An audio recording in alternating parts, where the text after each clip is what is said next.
नमस्कार बच्चों, अंग्रेजी कक्षा में आपका एक बार फिर स्वागत है। तो मैं आपको पढ़ा रहा था मॉडल ऑक्सिलरीज के बारे में, यानी मॉडल सहायक्रियाएं क्या होती है वो हम पहले पढ़ चुके हैं, क्या विशेषताएं होती हैं उनकी। अब हम इनके उपयोग पढ़ते हैं, तो आप बहुत ध्यान से सुनिए और इनको याद रखने की कोशिश करेंगे, तो ही आप ये सीख पाएंगे कि इनके क्या क्या उपयोग होते हैं, किस प्रकार से होते हैं। तो सबसे पहले जो हम तो कैन का प्रयोग नंबर 1, सबसे पहले इसका प्रयोग जो है वो योग्यता के लिए होता है। योग्यता, तो योग्यता को शब्द को हम कई प्रकार से हम परिभाषित कर सकते हैं। जैसे योग्यता आपकी हो सकती है शारीरिक, मानसिक, आर्थिक, सामाजिक, किसी भी प्रकार की योग्यता का प्रदर्शन है तो वो किसके द्वारा होता है? कैन के द्वारा होता है। और योग्यता शब्द के अलावा क्षमता या बल, शक्ति, इस प्रकार के शब्दों से भी हम इसको व्यक्त कर सकते हैं। तो इसमें क्या है कि आप चाहे इंग्लिश में अपने जैसे बोलें कैपेसिटी, एबिलिटी या पावर, फोर्स, या तो इन सभी शब्दों के लिए, इन सभी प्रकार की भावनाओं के लिए हम किसका प्रयोग करते हैं? कैन का प्रयोग करते हैं। और फिर नंबर 2 पर हम आते हैं। इसके बाद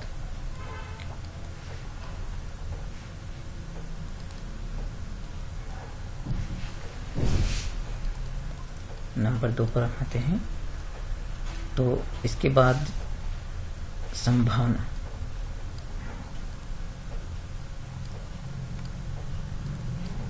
तो संभावना, प्रोबेबिलिटी या पॉसिबिलिटी के लिए हम इसका प्रयोग करते हैं। तो संभावना भी होनी चाहिए आपकी तथ्य युक्त संभावना, यानी यदि किसी तथ्य के साथ किसी संभावना की अभिव्यक्ति करते हैं तो हम किसका प्रयोग करते हैं? कैन का प्रयोग करते हैं। मैं आपको इसके उदाहरण भी लेकर के बताऊंगा कि किस प्रकार से इनमें हम इसका प्रयोग कर सकते हैं। फिर नंबर 3 पर हम आते हैं। इसके प्रयोग जो है कैन का प्रयोग हम अनौपचारिक अनुमति के लिए,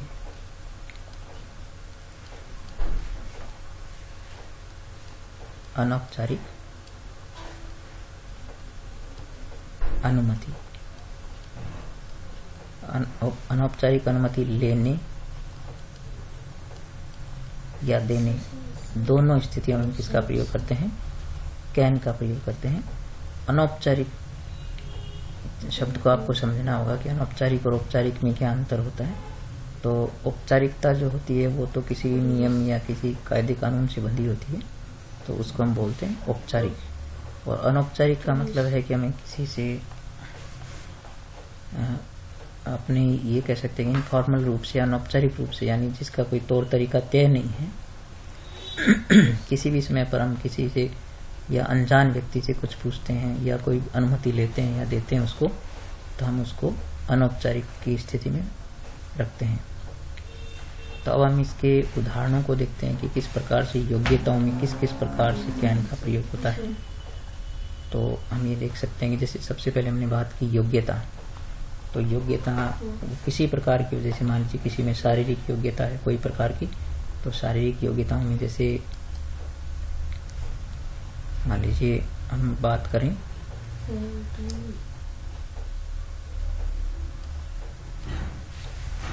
ही कैन डिफीट यू, यानी वो किसी खेल में आपको हरा सकता है। तो उसके अंदर जब एक शारीरिक क्षमता हो गई कि वो आपको उसमें हरा सकता है किसी खेल में, तो उसको हम जब ये शारीरिक क्षमता, इसी प्रकार मान लीजिए किसी की मानसिक क्षमता है, जैसे I can answer this question. तो I can answer this question, यानी इस प्रश्न का उत्तर मैं दे सकता हूं, तो ये मेरी मानसिक योग्यता हो गई। इसी प्रकार किसी व्यक्ति में कोई आर्थिक क्षमता हो सकती है, जैसे राम कैन बाय,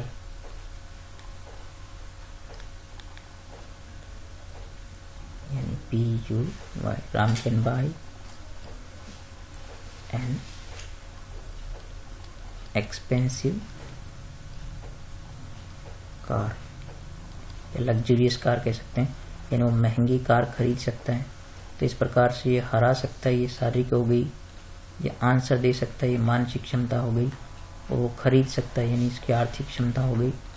इसी प्रकार मान लो किसी व्यक्ति में सामाजिक क्षमता भी हो सकती है, मान लीजिए उसकी नैतिकता बहुत अच्छी है, तो आप ये कह सकते हैं कि Mohan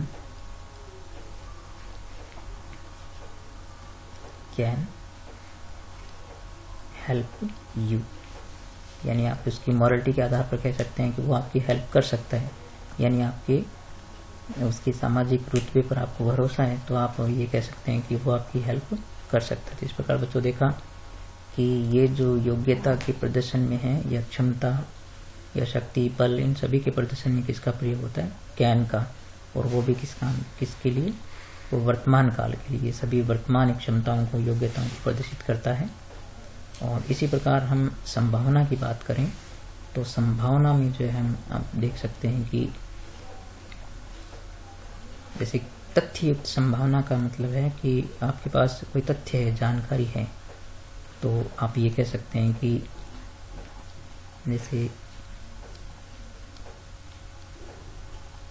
Ram can get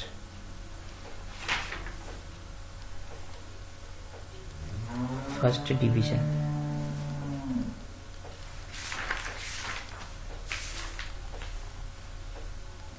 because he is an intelligent student, यानी वो एक इंटेलिजेंट स्टूडेंट है,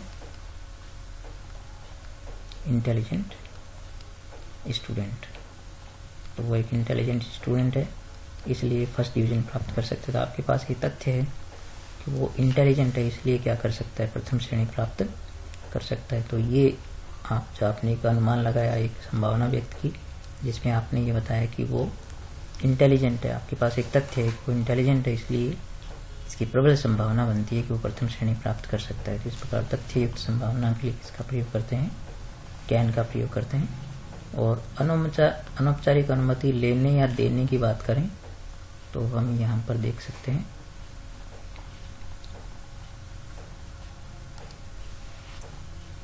जैसे मान लीजिए आप ये कहें कि यू कैन गो, यानी आपने किसी को अनुमति दी है कि आप जा सकते हैं, तो आपने यहाँ पर कोई फॉर्मल अनुमति नहीं दी है। यानी जैसे हम किसी विद्यार्थी को, यदि कोई शिक्षक है तो वो क्लास से बाहर जाने का बोलता है तो यू मे गो कह सकता है, यानी पानी के लिए या किसी के लिए वो छुट्टी मांगता है। लेकिन यू कैन गो का मतलब है कि अनौपचारिक रूप से आपसे कहीं बाहर जाने का, या घर में आप कहीं भी किसी कोई जो आपको अनुमति देता है तो वो अनौपचारिक अनुमतियाँ होती है, तो उसमें आप बोल सकते हैं कि यू कैन गो, यानी आप जा सकते हैं, तो ये एक अनौपचारिक अनुमति हो गई। इसी प्रकार से आप जो अनौपचारिक अनुमति लेने के लिए भी क्या कर सकते हैं, जैसे पहले तो अनौपचारिक अनुमति देने की बात करें, जैसे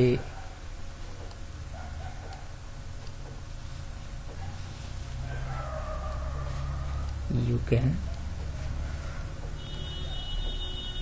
यूज माई पेन, यानी आप मेरा पेन काम में ले सकते हैं। तो यहाँ पर आपने एक अनौपचारिक अनुमति दी है कि आप मेरी वस्तु का इस्तेमाल कर सकते हैं। इसी प्रकार यदि आप बात करें कि अनौपचारिक अनुमति देने की बात करें तो ये तो अनौपचारिक अनुमति देने की बात थी। लेने की बात करें तो जैसे उसमें इस वाक्य को थोड़े प्रश्न के रूप में लिखा जाता है, जैसे can I use your pen, यानी यदि आप किसी व्यक्ति से पूछते हैं कि क्या मैं आपका पेन इस्तेमाल कर सकता हूं, तो चूंकि पेन को इस्तेमाल करने की बात जो होती है वो कोई औपचारिकता में नहीं आती है, यानी उसका कोई नियम नहीं है कि आप किसी का पेन यूज करें ही करें, तो आप उससे अनौपचारिक अनुमति मांगेंगे तो आप ये कहेंगे क्या मैं आपका पेन इस्तेमाल कर सकता हूँ। तो इस प्रकार से जो है वो अनौपचारिक अनुमतियाँ देने के लिए या लेने के लिए किसका प्रयोग होता है? कैन का प्रयोग। इस प्रकार हमने विस्तार से देखा कि किस प्रकार से योग्यताओं के प्रदर्शन में या प्रबल संभावनाओं के प्रदर्शन में या अनौपचारिक अनुमति लेने या देने में हम किसका प्रयोग करते हैं, कैन का प्रयोग करते हैं। और अब यदि इसमें बात करें हम नकारात्मक होने की, तो ये सब सकारात्मक बातें थी। तो यदि हम नकारात्मक बात करेंगे तो नकारात्मक में आप क्या करते हैं, कैन को जो